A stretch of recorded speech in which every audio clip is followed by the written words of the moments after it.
노년에 혼자가 되었다는 사실은 생각보다 깊은 충격을 남깁니다. 늘 곁에 있던 이가 사라지고 익숙한 일상이 서서히 무너질 때 사람들은 처음으로 묻게 되죠.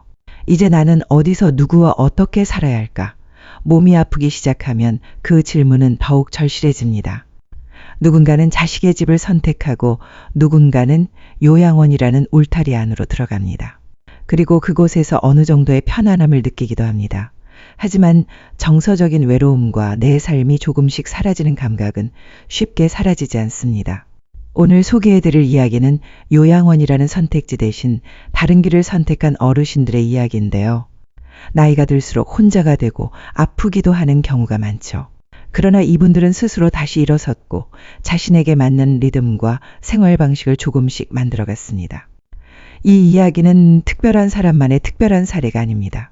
지금 이 순간에도 비슷한 고민을 안고 계신 많은 분들께 현실적이고도 따뜻한 대안이 될 수 있는 이야기죠. 요양원이 아니어도 괜찮습니다. 조금 불편할 수는 있어도 삶의 템포를 잃지 않고 나답게 살아갈 수 있는 길은 분명히 존재합니다. 노후는 보호받는 시간이 아니라 스스로 선택하고 단단하게 서는 시간입니다.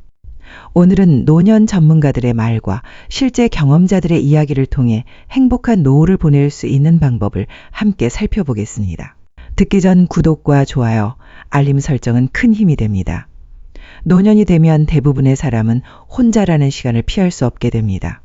누군가는 배우자를 먼저 떠나보내고 누군가는 자녀가 각자의 삶으로 멀어지며 언제부터인가 집안에 울리는 소리라고는 냉장고의 진동음과 시계 초침 소리뿐인 하루가 시작되죠.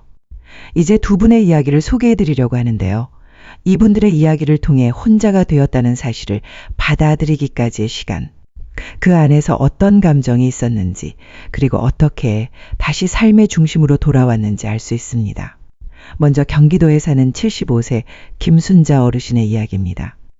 남편을 먼저 보내고 자식들마저 외국으로 나간 뒤 3년 가까운 시간을 조용히 홀로 지내셨죠.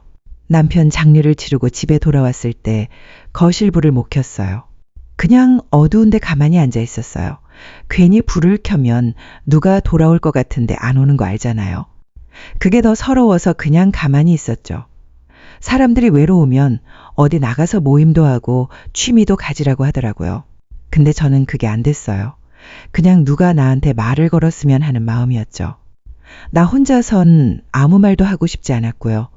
그런데 삶에서 변화를 맞이한 건 집 근처 복지관에서 전화 한 통을 받은 이유였습니다.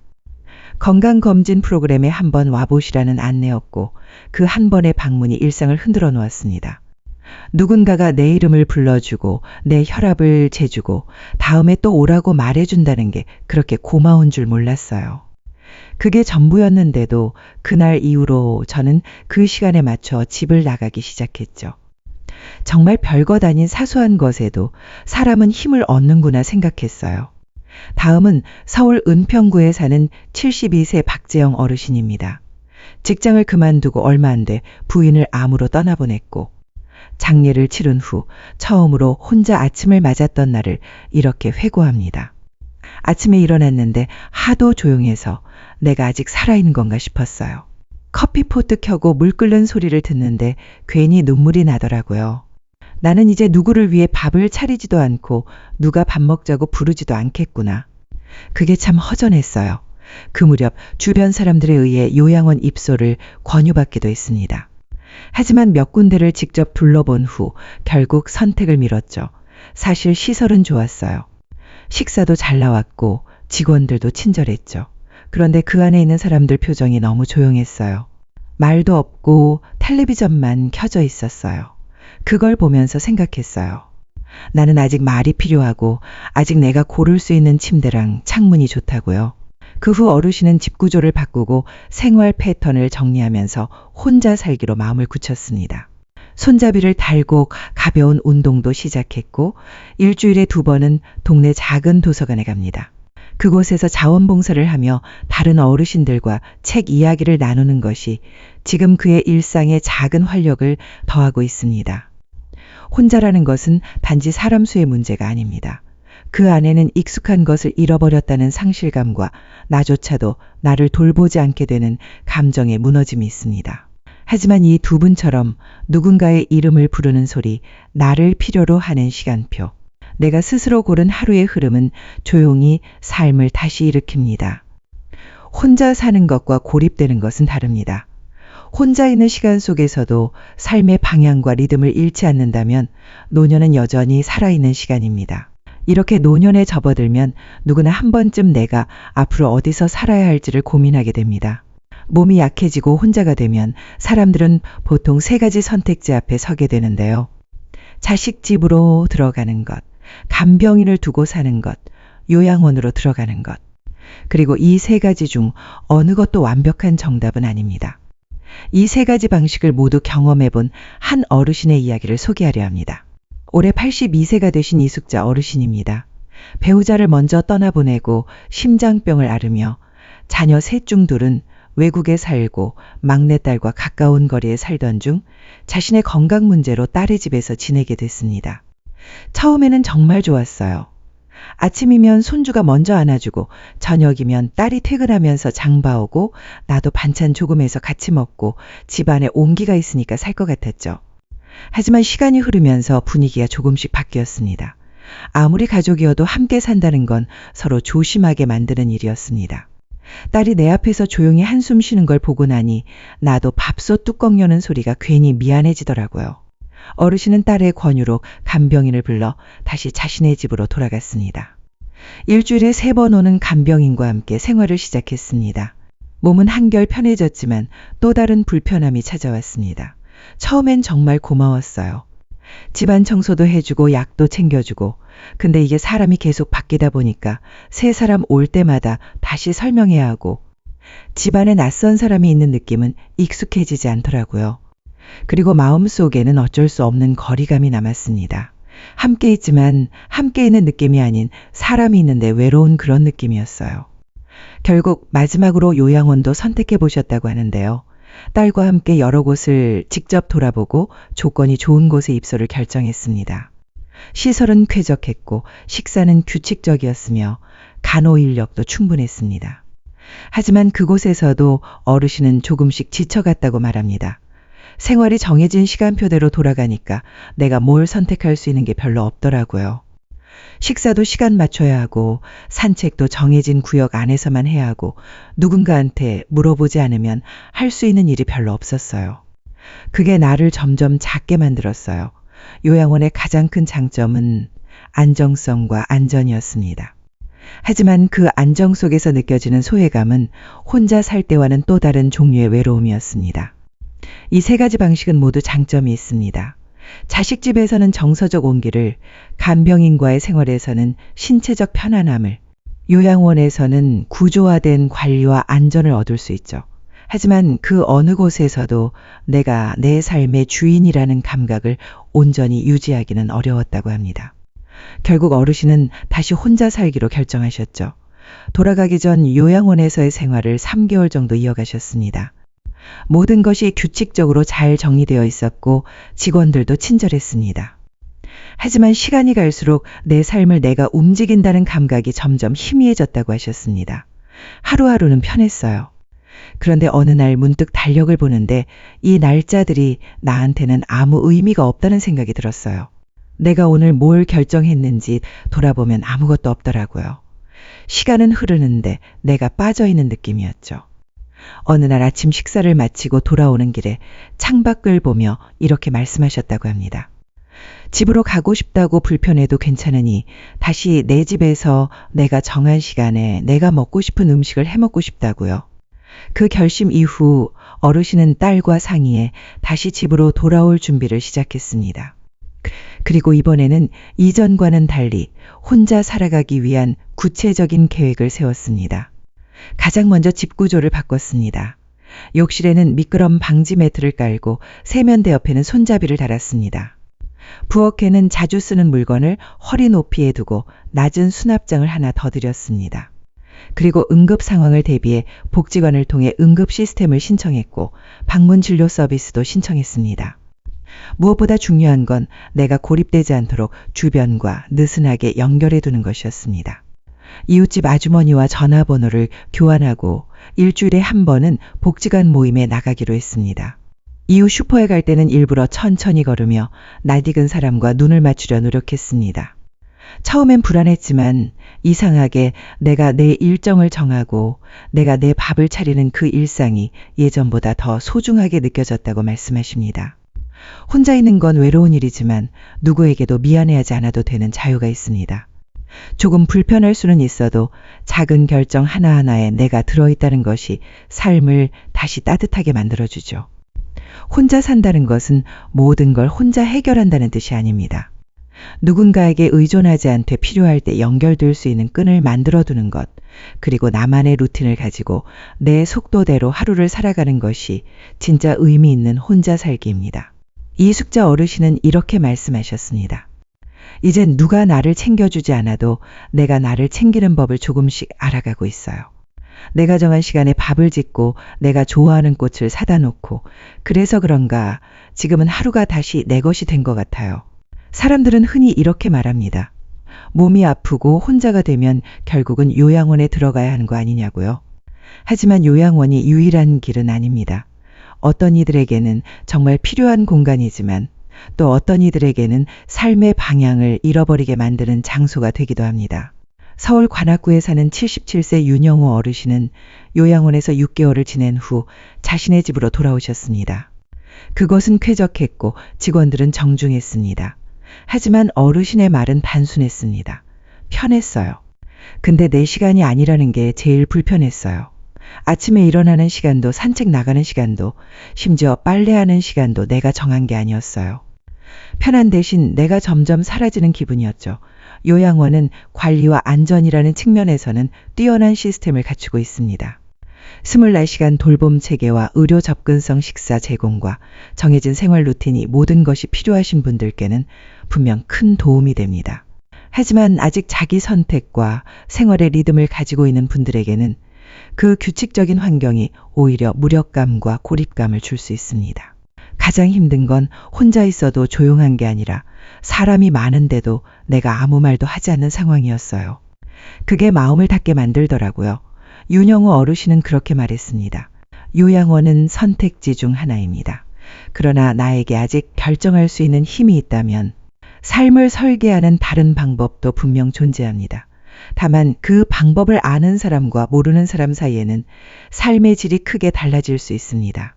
강원도 원주에 사는 80세 정혜자 어르신은 몇 해 전 낙상 사고로 큰 수술을 받은 이후 혼자 사는 데 대한 불안감이 커졌습니다. 그때 요양원에 들어가는 대신 집을 안전하게 바꾸는 것부터 해보자는 결심을 하셨죠.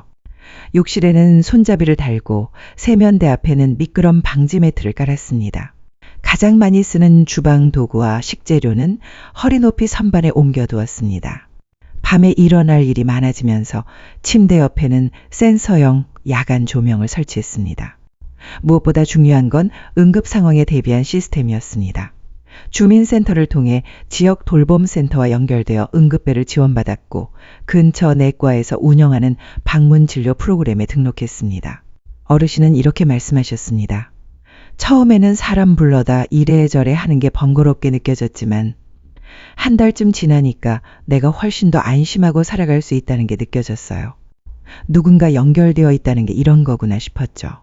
혼자 산다는 것은 위험을 안고 살아간다는 뜻이 아니라 그 위험에 준비된 상태로 살아간다는 뜻입니다. 최근에는 많은 지자체에서 고령자 주거 안전개조 사업이나 돌봄센터를 통해 방문 진료 간호, 생활 지원을 제공하고 있습니다. 스마트 기기를 활용한 응급 알림 서비스도 계속 확대되고 있죠. 이제 혼자라는 이유만으로 무조건 요양원에 들어가야 한다는 시대는 지나가고 있습니다.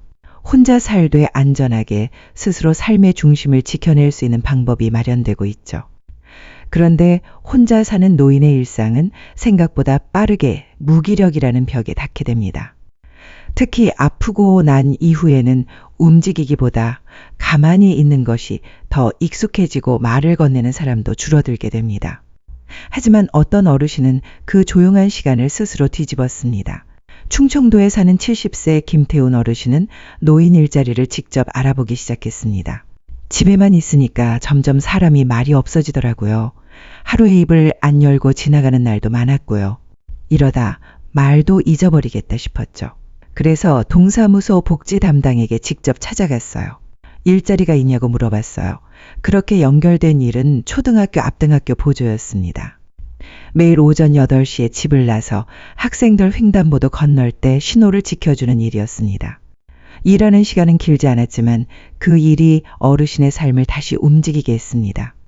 아침에 일어날 이유가 생기니까 저절로 밤에 너무 늦게 안 자게 되더라고요. 아이들이 손 흔들고 인사하면 그게 참 기분이 좋아요. 내가 아직 누군가에게 필요한 사람이라는 게 느껴졌어요. 현재 전국에는 다양한 형태의 노인 일자리 사업이 운영되고 있습니다. 지자체와 시니어 클럽을 통해 제공되는 공공형 일자리부터 민간 기업과 연계된 전문형 일자리까지 체력과 건강 상태에 맞게 선택할 수 있는 구조가 형성되어 있는데요. 청소나 단순 업무만 있는 게 아닙니다. 텃밭 가꾸기, 공공시설 안내, 보행지도나 환경정비처럼 짧고 규칙적인 활동도 많습니다. 사실 노년이 되어 일을 한다는 것은 단지 돈을 버는 일이 아닙니다. 시간을 구조화하고 삶의 리듬을 회복하고 내가 여전히 사회의 한 부분이라는 감각을 회복하는 일이죠. 어르신은 이렇게 말씀하셨습니다. 몸이 불편한 건 여전하지만 그걸 잊을 수 있는 시간이 하루에 2시간쯤 생겼어요. 그 시간이 저한테는 삶의 중심이에요. 이렇게 놓인 일자리는 단순히 일하는 것이 아니라 다시 하루를 살아내는 구조를 만드는 작업입니다. 하지만 몸 상태에 맞지 않는 일은 오히려 피로와 부담을 가져다 줄 수 있습니다. 그래서 중요한 것은 내 건강 상태와 생활 리듬에 맞는 일자리를 찾는 일입니다. 실제로 허리 수술 이후 장시간 서 있는 일이 어려우신 분이 있었는데요. 그래서 처음엔 일자리 제안이 와도 대부분 거절했다고 말하셨죠. 처음엔 내 몸이 안 따라주니까 괜히 더 의기소침해지더라고요. 남들은 다 나가는데 나는 못 나가는 사람이 된 것 같았어요. 그러던 중 복지관 담당자가 지역 도서관의 도서분류 보조 일자리를 추천해 줬습니다. 무거운 걸 들 필요도 없고 의자에 앉아서 천천히 작업하면 되는 일이었습니다. 그 일은 지금 현재 상황에 딱 맞았습니다. 몸에 무리가 없고 정해진 시간에 정해진 장소로 가는 단순한 구조가 그의 하루를 다시 안정시켜줬죠. 노인 일자리를 고를 때는 첫째, 체력에 맞는 활동인지, 둘째, 외부 환경이나 이동거리가 부담이 없는지, 셋째, 내가 이 일을 꾸준히 반복할 수 있을지 이 3가지 기준을 꼭 점검하셔야 합니다. 현재 시니어 클럽과 노인 일자리 수행기관에서는 신체 능력과 희망 시간대를 고려해 개별 맞춤형 일자리를 연결해주는 상담 제도를 운영하고 있죠. 일을 시작하면 수입보다 더 중요한 것이 따라옵니다. 사람들과의 짧은 인사, 정해진 시간에 집을 나서는 긴장감, 내가 참여하고 있는 사회 한가운데 있다는 실감. 그것이 무너지기 쉬운 노년의 정신건강을 지켜주는 힘입니다. 노인 일자리를 통해 일을 하고 계시는 어르신들은 이렇게 말씀하십니다.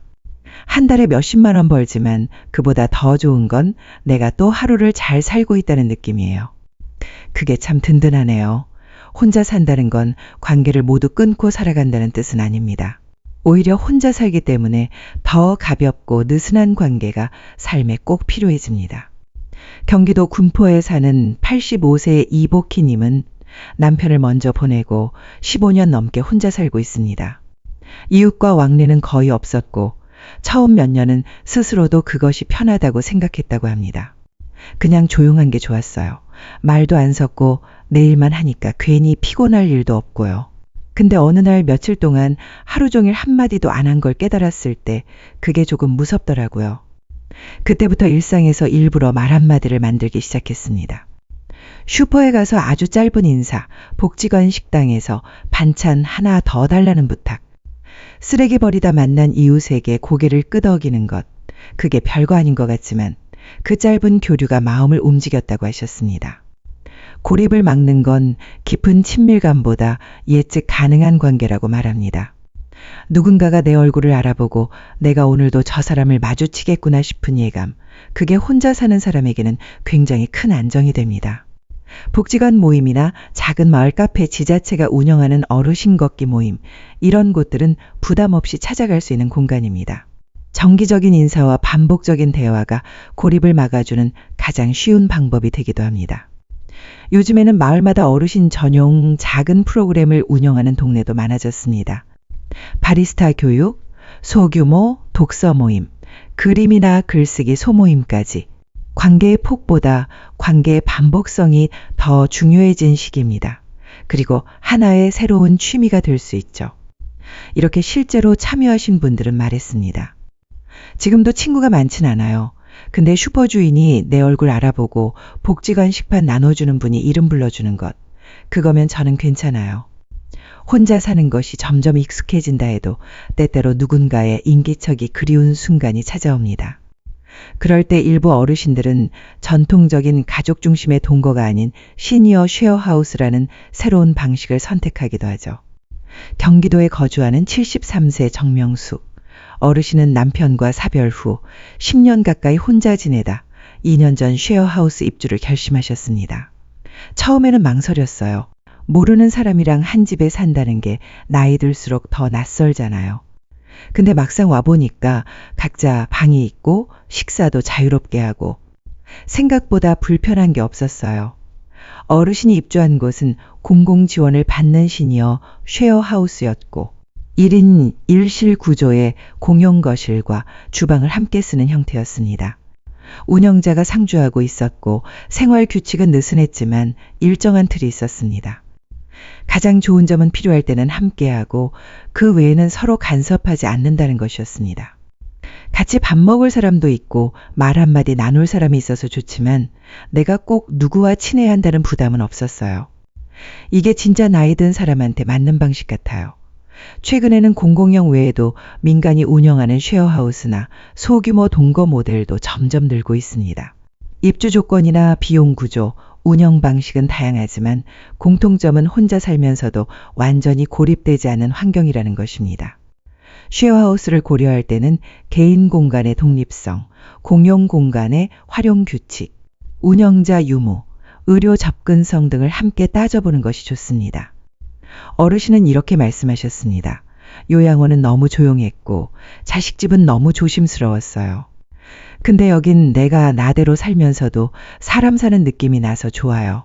노년에 접어들면 하루하루가 비슷해지는 경우가 많습니다. 눈을 떠도 어디 갈 데가 없고 누구를 만나야 하는 것도 없습니다. 그러다 보면 시간은 점점 무의미하게 흐르고 하루가 길어지기보다 묘하게 사라지죠. 물론 이것은 많은 분들이 겪고 있기 때문에 나 자신이 이상한 것은 아닙니다. 하지만 삶이 고요하다고 해서 무기력해야 하는 것은 아니죠. 노년에는 오히려 더 단단한 생활의 리듬이 필요합니다. 아침에 햇살이 들어오는 방향을 따라 일어나고 간단한 운동으로 몸을 깨우고 차 한 잔을 마시며 스스로에게 인사를 건네는 일, 그 사소한 일들이 하루를 지탱해주는 힘이 됩니다. 여러분은 아침에 어떤 시간에 일어나시나요? 하루에 몇 번 바깥 공기를 마시고 계신가요? 오늘 무슨 색깔 옷을 입었는지 기억하고 계신가요? 작고 규칙적인 일상은 자신을 다시 세우는 루틴이 됩니다. 어떤 어르신은 매일 아침 직접 밥을 짓는 것으로 하루를 시작합니다. 누가 먹어주는 것도 아니고 급하게 차릴 이유도 없지만 내가 나를 위해 만든 식사는 나를 살피는 가장 조용한 방식입니다. 어떤 분은 음악을 틀고 손을 풀어보며 그림을 그립니다. 한 주에 한 번은 동네 산책로를 걸으며 마음속 대화를 정리합니다. 이 모든 것은 거창하지 않지만 지속 가능한 자기 리듬입니다.